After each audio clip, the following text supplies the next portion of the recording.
अस्सलामु अलैकुम वरहमतुल्लाहि वबरकातुहू। दोस्तों, मेरे चैनल में आपको खुशामदीद। आज के इस सेशन में हम बात करेंगे ये RS करंट सेंस रजिस्टर। इसको सेंस रजिस्टर भी कहा जाता है, करंट सेंस रजिस्टर भी कहा जाता है। किसी भी फ्लाई बैक के अंदर, किसी भी बूस्ट कन्वर्टर के अंदर या PFC सर्किट के अंदर, जहाँ पे आपको उस सर्किट के अंदर चलने वाली करंट को मेजर करना होता है ताकि सिस्टम को ओवर करंट कंडीशन से प्रोटेक्ट किया जाए, वहाँ पे डैमेज ना हो सके। उन चीज़ों से बचाने के लिए ये नेटवर्क लगाया जाता है। इसके लिए current mart controller SMPS IC इस्तेमाल की जाती है। जैसे बात करते हैं 3842 है, 43, 44, 45, जो भी इस तरह की IC हैं जो कि वोल्टेज को भी मॉनिटर करती हैं और करंट को भी टॉप पीक लिमिट पे प्रोटेक्ट करती हैं। कैसे? यानी आप कहते हैं 12 वोल्ट, तो 12 वोल्ट को मॉनिटर किया जाता है। यहाँ पे जो वोल्टेज डिवाइडर नेटवर्क है उसको यहाँ से ऑप्टो कपलर के थ्रू फीडबैक दी जाती है। कंपनसेटर लगाकर आप उसको वोल्टेज मॉनिटर करवाते हैं। लेकिन जब आप कहते हैं कि 12 वोल्ट 6 एम्पेयर, तो 6 एम्पेयर उसकी मैक्सिमम जो करंट रेटिंग होती है, वहाँ पर उसको लिमिट करवाना कि 6 एम्पेयर से ज़्यादा करंट ना चल सके ताकि हमारा जो सर्किट है वो डैमेज ना हो। ये मेरे एक देखने वाले का सवाल है। वो कहते हैं जी मैंने ये डिज़ाइन किया है, लेकिन इसको जब मल्टीमीटर से मेजर करता हूँ, प्रॉपर इसको वोल्टेज दे रहा हूँ IC को, लेकिन वो प्रॉपर फंक्शन नहीं करती। क्यों नहीं करती? चलें इसको डिस्कस करते हैं। अगर आपने मेरे चैनल को सब्सक्राइब नहीं किया तो मेरी रिक्वेस्ट होगी सब्सक्राइब कर लीजिए और बेल नोटिफिकेशन फॉर ऑल कर लिए ताकि मेरी आने वाली नोटिफिकेशन, आपको वीडियो की नोटिफिकेशन बर वक्त मिलती जाए। हम क्या करेंगे, इसी डिज़ाइन को कैलकुलेट करेंगे, इसको रिवर्स इंजीनियर करते हैं कि यहाँ पर जो रजिस्टर उन्होंने लगाई है कंपनी ने, हम इसी को देखते हैं, इसी के पैरामीटर देखकर यहाँ पर ये ऑरेंज सिल्वर, ये 0.33 ओम की रजिस्टर है, 5% में लास्ट बैंड गोल्ड है। और इसके डिज़ाइन को हम देख लेते हैं, फिर इसी को स्टडी करते हैं कि वाकई ये रजिस्टर सही लगी हुई है। यहाँ पर इस डिज़ाइन का पैरामीटर है 12 वोल्ट है और 6 एम्पेयर है और 72 वाट है। इसी को लेके चलते हैं। फिर इसी को हम कैलकुलेट करके DSO पे मॉनिटर करेंगे। जब भी हम किसी डिज़ाइन की बात करते हैं, SMPS सर्किट की बात करते हैं, तो वहाँ पर आप उसको स्टार्ट करते हैं पावर आउटपुट से कि आपके पास कितने वोल्ट हैं, V आउट कितना है, ये हमने देख लिया 12 वोल्ट है, और I आउट कितना है, करंट कितनी है, वो है 6 एम्पेयर। 12 वोल्ट 6 एम्पेयर, तो P आउट हो जाता है V इंटू I, यानी 12 मल्टीप्लाई बाई 6, 72 वाट। किसी भी सप्लाई के लिए जब आप डिज़ाइन करते हैं तो ये चीज़ सबसे बुनियादी आती है। हमें पता चल गया कि 72 वाट हमें चाहिए आउटपुट में। इसके बाद अभी जो भी डिज़ाइन किया जाता है उसको आप मिनिमम वोल्टेज लेवल पे, यानी वर्स्ट केस उसको कहते हैं कि वर्स्ट केस सबसे बुरे हालात। तो SMPS डिज़ाइन के अंदर सबसे बुरे हालात या इसके ऑपरेशन के अंदर बुरे हालात कौन से होते हैं कि जब आपके पास लाइन वोल्टेज, जो घर में आने वाली बिजली है, वो कम हो जाए लोअर लेवल पे। जब आप कहते हैं कि जी एक फेज़ मिस हो गया तो सप्लाई आधी हो जाती है। वैसे तो आपके पास 220 वोल्ट हैं इस्तेमाल में, लेकिन अगर वो सप्लाई डाउन होकर 110 वोल्ट हो जाती है या 120 हो जाती है, तो उस वक्त भी ये सर्किट अपनी पूरी पावर डिलीवर करेगी, ये वाली। जैसे हम ट्रांसफार्मर और बेस्ड पावर सप्लाई की बात करते हैं, 220 पे तो आपको वो 12 वोल्ट दे रहा होता है, लेकिन जैसे ही सप्लाई डाउन होती है तो वो 12 से, यानी 220 इनपुट में थे, जैसे ही सप्लाई डाउन हुई 110 हुई तो आउटपुट में भी सप्लाई कम हो गई। यानी ट्रांसफार्मर की सप्लाई जो इनपुट थी वो 220 से जैसे ही कम होगी तो जो सिंपल ट्रांसफार्मर होता है, जो कि आम ट्रांसफार्मर बेस्ड पावर सप्लाई होती है, तो वहाँ पे आउटपुट वोल्टेज भी ड्रॉप हो जाते हैं। लेकिन इस सर्किट को इस चीज़ से इंडिपेंडेंट किया जाता है।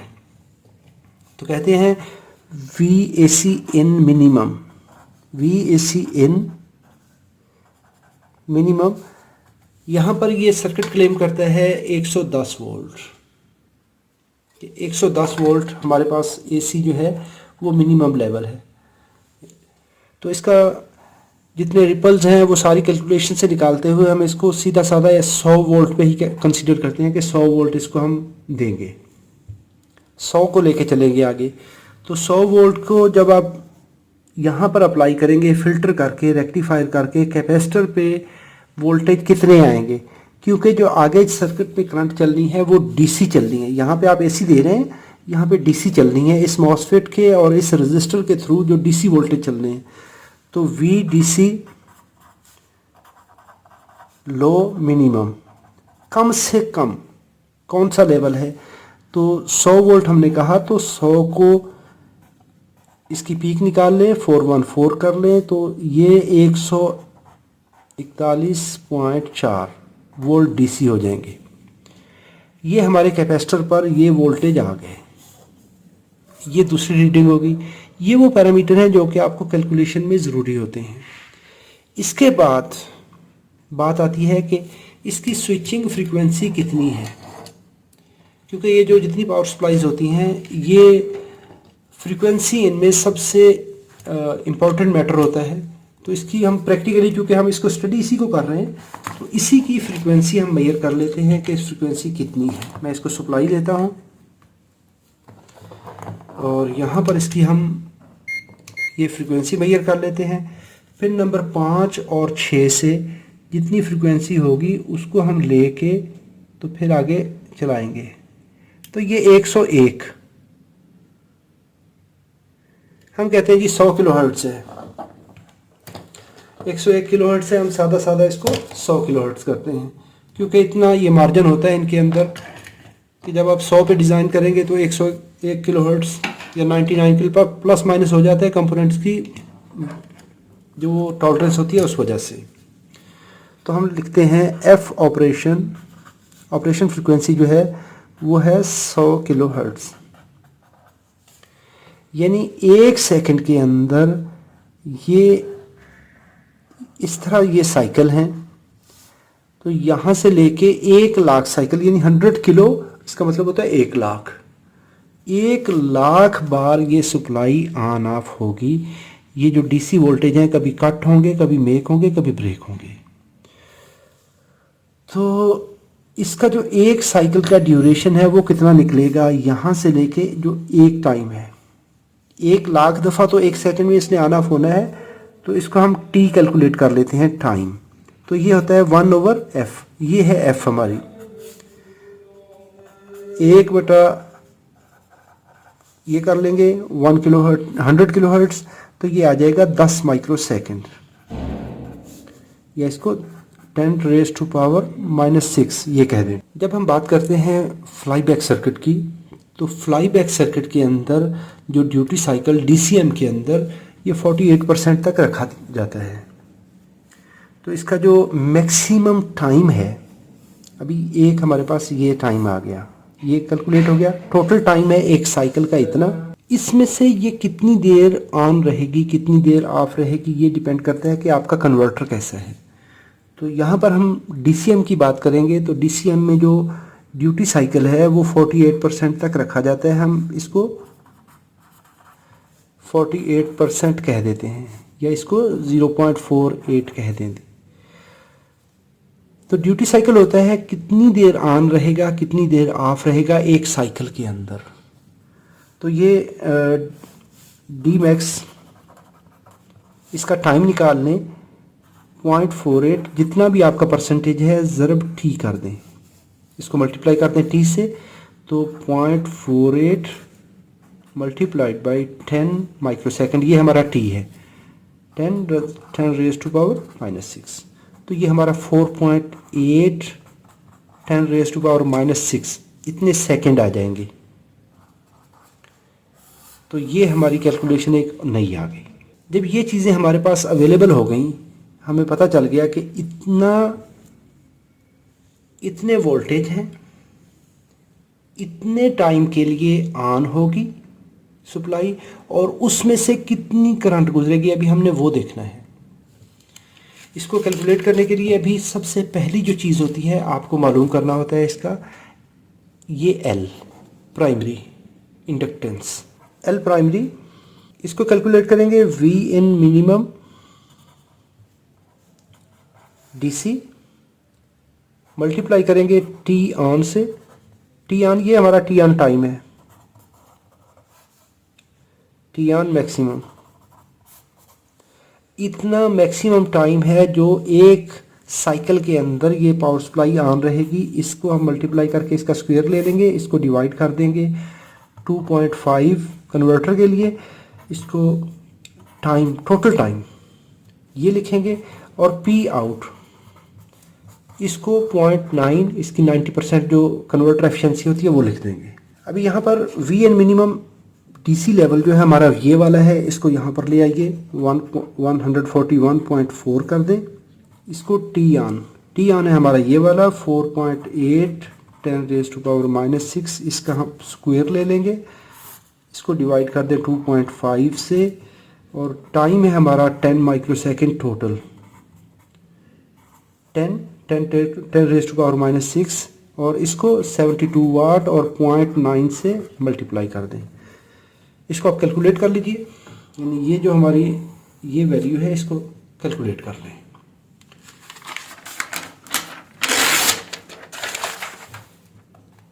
जब इसको कैलकुलेट करते हैं तो ये आता है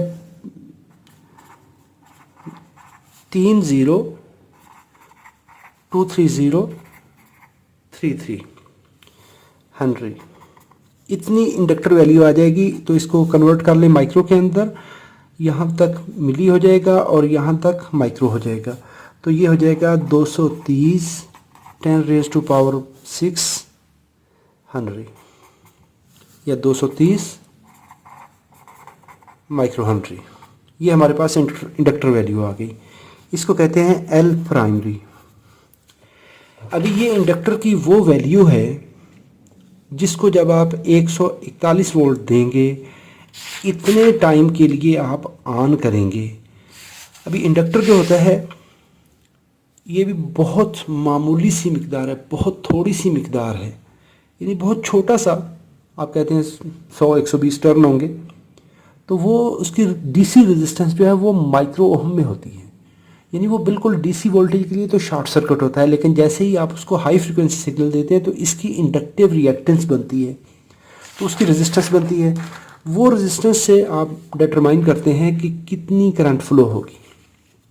चलें जी, यहाँ पर अभी हमने इसकी प्राइमरी करंट मालूम करनी है, आई प्राइमरी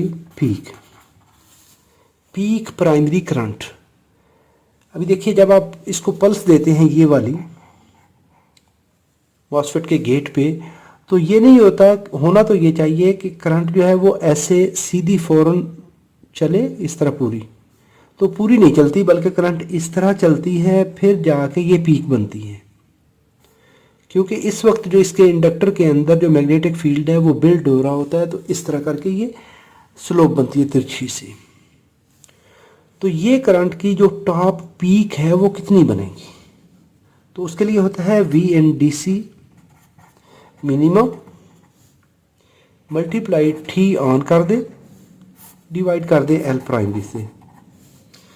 वी एन मिनिमम वो है 141.4, ये इतने वोल्टेज हो गए, इसको मल्टीप्लाई कर दे 4.8 10⁻⁻⁶ से, 4.8 माइक्रोसेकंड जो हमने टाइम निकाला था, इतने वोल्टेज होंगे, इतना टाइम होगा, तो 230 10⁻⁻⁶।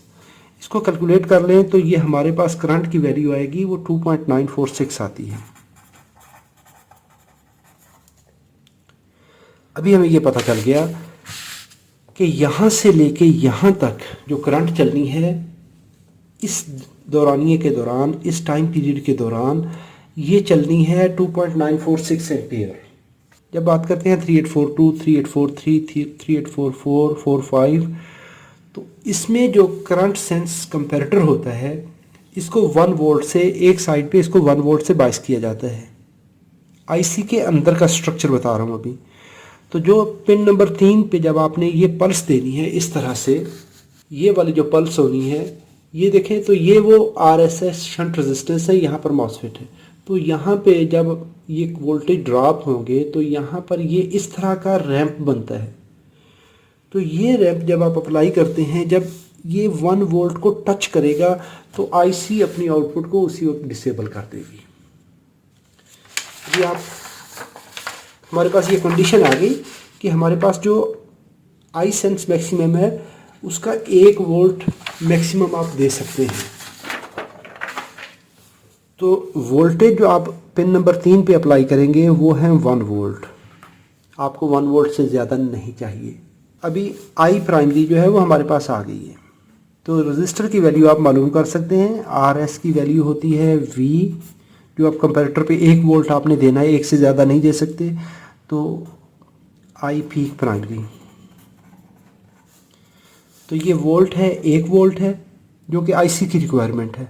वैसे तो 141 वोल्ट हैं ये वाले, उसमें से 1 वोल्ट जब फुल करंट चलेगी तो फुल करंट पे हम कौन सी रजिस्टर लगाएं कि जब फुल 2.94 एम्पियर करंट चले तो इसके अक्रॉस 1 वोल्ट हो। तो रजिस्टर की वैल्यू कैलकुलेट कर लेते हैं। 1 वोल्ट डिवाइड कर दें 2.946 एम्पियर से, तो इसकी वैल्यू आ जाती है 0.339 ओहम। अभी ये वो रजिस्टर की वैल्यू है। अभी अगर इसको हम देख लेंगे, ये वाला जो रजिस्टर है जो लगा हुआ है ये है 0.33 ओहम है और प्लस माइनस 5% है, प्लस माइनस 5% है, सॉरी ये प्लस माइनस, यानी 0.33 से ये 5% ज़्यादा भी हो सकता है, कम भी हो सकता है। तो इसकी रेजिस्टेंस जो है जब प्लस माइनस कैलकुलेट करते हैं तो 0.315 से लेके 0.346 तक, तो यहाँ तक ये रजिस्टर वैल्यू बन सकती है। यानी है तो रेजिस्टेंस, स्टैंडर्ड रेजिस्टेंस 0.33 है, तो इसकी रेजिस्टेंस इससे लेके इस मार्जिन के दरमियान हो सकती है। तो ये एग्जैक्टली जो हमारी रिक्वायरमेंट है उसके अंदर आती है। इससे नेक्स्ट रजिस्टर अगर आप लेते हैं तो वो 0.47 हो जाती है। तो 0.47 लेंगे तो उस पर जो वोल्टेज ड्रॉप हो जाएगा वो ज़्यादा हो जाएगा, वो जल्दी कट हो जाएगी। क्यों कि जब V इंटू आई आर होता है कि रेजिस्टेंस करंट आपकी ये है, रजिस्टर वैल्यू जब ज़्यादा करेंगे तो वो जल्दी से, यानी थोड़ी करंट पे ही वो वोल्टेज ड्रॉप ज़्यादा कर देगी, तो वो आपके लिए सूटेबल नहीं है। तो रेजिस्टेंस ये वाली, तो अगर प्रैक्टिकली यहाँ पर देखेंगे तो यहाँ पर वही 0.339 कंपनी ने लगाई है, 3 और ये मल्टीप्लायर है, तो ये 0.33 ओम की रेजिस्टेंस है, गोल्डन बैंड है, 5% पे है। तो ये एग्जैक्टली जो हमें चाहिए थी, जो कैलकुलेशन में आई है, वही रेजिस्टेंस लगी हुई है। इस तरीके से जब आप इसको कैलकुलेट करेंगे, इसको लगाएंगे, तो ये इसकी वैल्यू आएगी। अभी मैं इसको करता हूँ हुकअप ऑसिलोस्कोप को, फिर इस पर जो वोल्टेज ड्रॉप होंगे वो देखेंगे। जो कैपेसिटर का नेगेटिव साइड है वहाँ पे हम लगाएंगे डीएसओ का ग्राउंड, और जो सोर्स वाली साइड पे लगी हुई है वहाँ पे हम सिग्नल उठाएंगे क्योंकि ये पॉजिटिव साइड बनेगी। भी डीएसओ को मैं आइसोलेशन ट्रांसफार्मर के थ्रू यूज़ करूँगा, क्योंकि हम जो ये सप्लाई जो सिग्नल डिटेक्ट करने लगे हैं वो अनआइसोलेटेड है। ये देखिए अभी बग़ैर लोड के हमने इसको कनेक्ट किया है, तो इस वक्त जो इसमें वोल्टेज ड्रॉप हो रहे हैं इसके अक्रॉस, ये यहाँ पर बता रहा है 114 मिली वोल्ट। जैसे जैसे आप लोड डालेंगे यहाँ पर, तो इस पे जो वोल्टेज ड्रॉप है वो बढ़ता जाएगा। तो ये देखिए इस तरह से ये इसकी जो पल्स है ये बन जाएगी। ये वो मैक्सिमम पल्स है, यहाँ पर जाकर ये ब्रेक हो जाएगी। अभी देखिए जैसे ही मैंने इसको फुल लोड किया है तो फुल लोड पे अभी इसकी जो पीक्स बन रही हैं वो 1.6 आ रही हैं। तो ये ऊपर जो ऊपर नीचे पीक्स आ रही हैं, तो ये maximum V peak to peak पड़ रहा है। ये रीबूट में जा रही है, मैक्सिमम पीक करंट चलती है 1 एम्पियर तक। 1 एम्पियर पे जैसे ही जाती है ये 1.7 1.6 तक इसकी पीक्स जा रही हैं। ये आईसी इस वक्त रीबूट मोड में है क्योंकि मैंने इसको जंपर किया हुआ है। ये देखिए मैंने इसको आउटपुट में शॉर्ट सर्किट किया है, तो फुल सप्लाई पे, ये भी आईसी रीबूट पार्ट में जा रही है, फुल सप्लाई पे जब इस पे 1.6 वोल्ट आ रहे हैं, ये पीक बन रही हैं जो कि स्विचिंग नॉइज़ है, उस नॉइज़ को निकालते हुए इस लाइन से इस लाइन तक, अभी मैं इसके वोल्टेज पढ़ लेता हूँ। तो ये 0.5, तो एग्जैक्टली 1 वोल्ट की, एग्जैक्टली अगर हम देखेंगे इस ज़ीरो लाइन से ये जो हमारी पीक बन रही है, इस लाइन से इस लाइन तक, ये 2 कॉलम 2 स्क्वायर्स के अंदर, ये 2 स्क्वायर्स के अंदर हमारा जो सिग्नल आ रहा है, तो ये 0.5 ये 1 वोल्ट बन रहा है। तो 1 वोल्ट जैसे ही बनता है तो उस जगह पर आकर आईसी अपना स्विचिंग साइकिल स्टॉप कर देती है, उसको लिमिट करवा देती है। तो ये वो सिग्नल है, ये देखिए इस तरह से ये सप्लाई, ये पीडब्ल्यूएम कंट्रोलर आउटपुट करंट को मॉनिटर करवाएगी। जब इस पे सिग्नल नहीं है, जब इस पे लोड नहीं है तो उसकी जो पीक है वो कम बन रही है, तो जैसे ही इस पे लोड डालेंगे तो वो पीक ज़्यादा बनेगी। तो ये इस तरीके से आप अपनी जो रजिस्टर वैल्यू है वो कैलकुलेट करेंगे। और दूसरी चीज़ कि इसको आप दूसरी चीज़ ये है कि इसको जब कैलकुलेट करते हैं तो फिर इसको डीएसओ से एडजस्ट किया जाता है, इसकी पीक चेक की जाती है। मल्टीमीटर से कभी भी आपको इसकी एग्जैक्ट वैल्यू नहीं आती। क्यों? कि मल्टीमीटर आरएमएस वैल्यू पढ़ता है, मल्टीमीटर कभी भी पीक नहीं पढ़ता। लेकिन यहाँ पर आपको पीक डिटेक्ट करनी होती है, ये चीज़ डिटेक्ट करनी होती है। तो उस पीक पर, पीक डिटेक्ट करने के लिए आपको स्कोप का यूज़ करना चाहिए, तब जाके आप एग्जैक्ट जो आपका रिक्वायर्ड रिज़ल्ट है वो ले पाएंगे। यानी मल्टीमीटर से अगर आप मेजर करके देते हैं तो मल्टीमीटर हमेशा 0.707 पढ़ता है। जब 0.707 पड़ेगा, आपको चाहिए 1 वोल्ट, मल्टीमीटर आपको 0.7 बताएगा। या तो आप उसको कन्वर्ट कर लीजिए, अगर आपके पास मल्टीमीटर कैलिब्रेटेड है और अच्छी उसकी रीडिंग है तब तो उसको 0.707 से, जब मल्टीमीटर 0.707 पड़ेगा तो फिर आप कह सकते हैं कि 1 वोल्ट है। लेकिन अगली चीज़ ये है कि हाई फ्रिक्वेंसी पे मल्टीमीटर का रिस्पांस जो है वो कम हो जाता है। जब आप 0.707 पढ़ने लगेंगे तो वो सही रीडिंग नहीं देता। हाई फ्रिक्वेंसी पे जितने भी मल्टीमीटर होते हैं वो 1 किलोहर्ट्ज़ से नीचे, 1000 हर्ट्ज़ से नीचे फ्रिक्वेंसी है तब तो वो रीडिंग सही देते हैं। जब हाई फ्रिक्वेंसी होती जाती है तो इनका एसी रिस्पांस कम होता जाता है।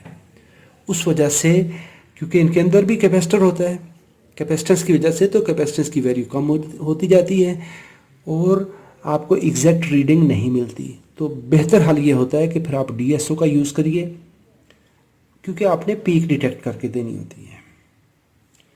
इस तरीके से अगर ये स्टेप करते हुए आप प्रॉपरली किसी सप्लाई की करंट एडजस्ट कर सकते हैं, उसको मॉनिटर कर सकते हैं। अभी यहाँ पर जो इसने बताया था कि 12 वोल्ट 6 एम्पेयर है, तो 6 एम्पेयर मैंने मैक्सिमम इसको शॉर्ट सर्किट कर दिया तो मैक्सिमम करंट ड्रा करवाई, तो वहाँ पे 1 वोल्ट की पीक हमारे पास आ गई। तो दोस्तों उम्मीद करता हूँ ये वीडियो आपके लिए मालूमाती होगी। अगर मालूमाती है तो इसको लाइक कर लीजिए। अगर आपका कोई सवाल हो तो कमेंट बॉक्स में लिखिए, मुझे आपकी राय का इंतज़ार रहेगा। अस्सलाम वालेकुम वरहमतुल्लाहि वबरकातुहू।